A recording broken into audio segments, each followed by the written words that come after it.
सागर एक लहर में बहुत बहुत स्वागत है आपका। अभी हमारे देश की जो शिक्षा व्यवस्था है, क्या आपको लगता है कि वन नेशन वन एजुकेशन होना चाहिए हमारे देश में? होना चाहिए जरूर, क्योंकि आप चाहते हो वन नेशन वन इलेक्शन, आपके बेनिफिट के लिए तो आप चाहते हो वन नेशन वन इलेक्शन, ठीक है। और जो भारत देश का विकास एजुकेशन, क्योंकि किसी भी देश का विकास एजुकेशन पे टिका है, चाइना का भी। आपको सबसे पहले जो बिल लाने की जरूरत थी वन नेशन वन एजुकेशन, वो बिल तो आप ला नहीं रहे। वन नेशन वन इलेक्शन ठीक है, हम सपोर्ट करते हैं, वो भी एक फेवर में इंडिया के। बट जो मेन जरूरत है वन नेशन वन इलेक्शन, उसको तो आपको पहले लाना चाहिए था। क्योंकि जो एजुकेशन सिस्टम है ना, दो तरह का है, एक गरीब के लिए अलग, एक अमीर के लिए अलग। एक सक्षम परिवार है तो वो अपने बच्चों को प्राइवेट स्कूल में अच्छे से पढ़ाएगा, और एक गरीब घर का बेटा वो क्या करेगा, मजदूरी भी करेगा, पढ़ाई भी करेगा। गवर्नमेंट स्कूल की जो एजुकेशन सिस्टम है आपको पता है, पीरियड टाइम पे लगते ही नहीं है, एजुकेशन कुछ तो भी लग रही है, जो मतलब टाइम के साथ चीजें डेवलप होती है। चाइना डेवलप कर रहा है, AI चीजें पढ़ा रहा है, बिल्कुल। इंडिया डेवलप नहीं कर पा रहा चीजें।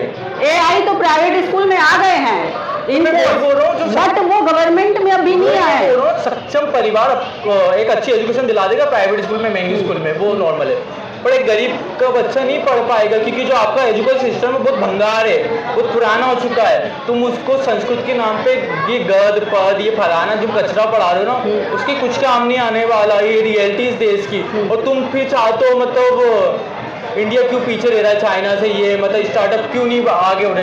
तो भाई तुम एक इक्वल एजुकेशन दोगे तो चलेगा ना, क्योंकि आप पहले ही उसके बच्चे की स्टार्टिंग से उसको टैलेंट खत्म कर देते हो।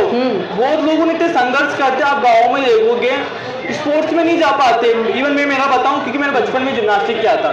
मेरे पापा की हालत खराब हो गई, वो कमाने लगे थे, मेरी मम्मी, तो फिर मेरे को ये सब चीज छोड़ना पड़ी। और मैं गवर्नमेंट स्कूल में पढ़ा, क्योंकि जो मेरा ये चीजें और गवर्नमेंट पैसे किस पे लगाती है, जो बाबा उनकी सिक्योरिटी आलतू फालतू उनके सिक्योरिटी, आज वो मेरे पे लगता था मैं कुछ ना कुछ कर पाता, बिल्कुल देश के कुछ ना कुछ कर पाता, पर मैं कर नहीं पाया। क्यों नहीं, तो यही उसका काम गरीबी था, और आपने सपोर्ट दिया ही नहीं उस चीज में। अच्छा एक चीज बताओ, जैसे मेडिकल या JEE या BTech या कुछ भी नीट वगैरह ले लो, ये लोग जो अमीर फैमिली होती है बच्चों को पढ़ाने के लिए विदेश भेज देते हैं। मान के चलो साल का 20 लाख खर्चा होता है उनका, तो अगर 4 साल में वो लोग हर साल 20 लाख खर्च करते हैं, तो क्या लगता है वो इंडिया आकर किस तरह का ये जो डॉक्टर की सेवा होती है दे पाएंगे?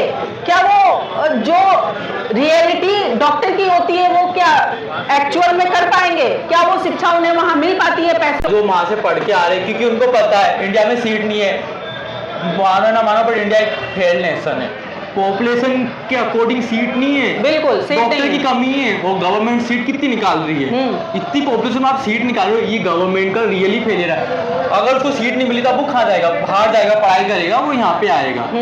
अब यहाँ पे आ रहा, आपको पता है पैसे के दम पे तो बहुत सारी चीज हो जाती है, बिल्कुल तो नॉर्मली मिलना, बिल्कुल। बट यहाँ पे आके एक टेस्ट होता है, मतलब वो उसको देना पड़ता है कंपल्सरी। अगर उसमें पास हो जाता तो आप क्वालिफाई हो जाते, अदरवाइज फिर कैंसिल हो जाता है।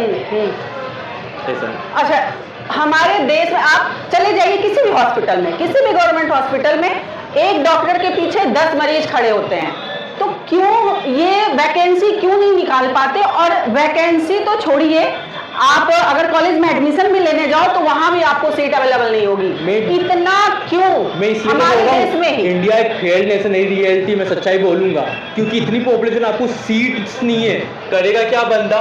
लोगों ने यहाँ पे, मैं गवर्नमेंट हॉस्पिटल में जाता हूँ, एक लाचार जैसे जाता हूँ, ऐसे हाथ जोड़कर उनके करने पड़ते हैं। इतने घमंडी, जो स्टाफ इतने घमंडी, इतनी बदतमीजी से बात करते हैं। मुझे ऐसा लगता है मैं ये आजाद मुल्क में नहीं रह रहा, ये मैं आजाद देश में नहीं रह रहा। मुझे आज भी लगता है क्या मैं ना घुट के जी रहा हूँ, क्योंकि मैं पुलिस को अपनी बात नहीं बता सकता। पुलिस में से पैसे लेती, कुछ मेरा मोबाइल छोटे छोटा पैसे लेती। मैं डॉक्टर की कहने चाहता हूँ, गवर्नमेंट तो मुझे इस तरह से ट्रीट किया जाता है जैसे मैं कोई लाचार हूँ। बिल्कुल, एक जो चपरासी खड़ा होता है वो भी हमें ऐसे आंखें दिखाता है। गलती है ना, जो इंडिया का जो पूरा सिस्टम करप्ट है, जो गवर्नमेंट है ना कभी चाहेगी नहीं इंसान अपने अधिकार को जाने, क्योंकि अधिकार जाने का तो गवर्नमेंट से क्वेश्चन करेगा, क्वेश्चन करेगा, उसको जवाब देना पड़ेगा। नहीं फिर ये अनपढ़ छड़क छाप गुंडे कैसे आपके लीडर बनेंगे? इंडिया की यही प्रॉब्लम है, अनपढ़ छड़क छाप गुंडे आपका लीडर बनता है, MP CM तक बन जाता है, फिर वो पढ़े लिखे का